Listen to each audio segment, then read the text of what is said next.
Hey there. Subscribe to my channel. And also press this bell icon.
Thori tao si khu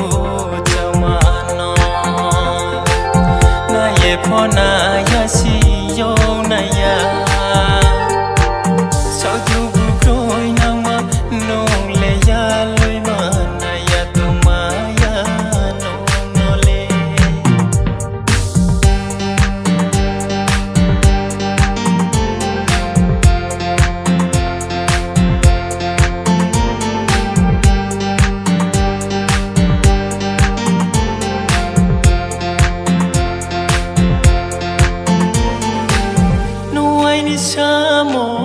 Pai fikhe bu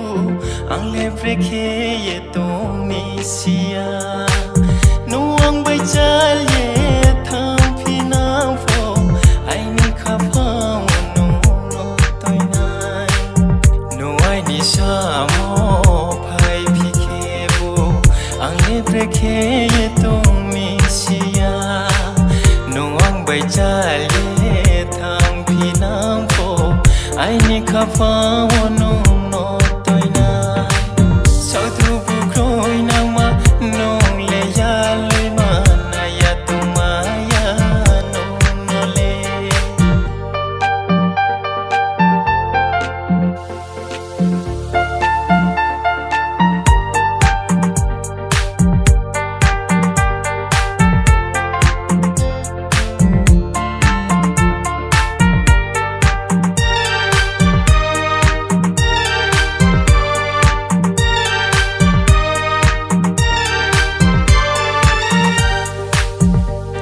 si ai ni bo kha phong wo kham sang nai khak chang mari nai ai ni sal tal phonung se I mang muk thang phonung se nung si ai ni bo kha phong wo kham sang nai khak chang mari nai ai ni sal tal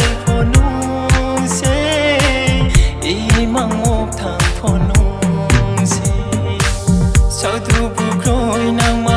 nong le ya loi ma na ya tu ma ya no le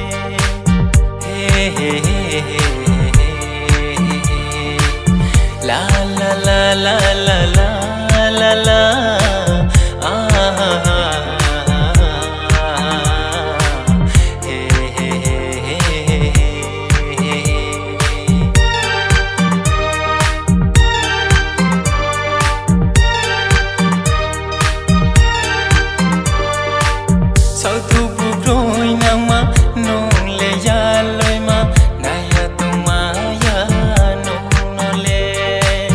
sao tu bu kroi na ma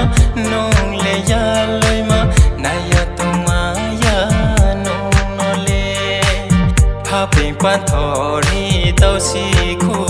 chamano na ye phona ya si yo na ya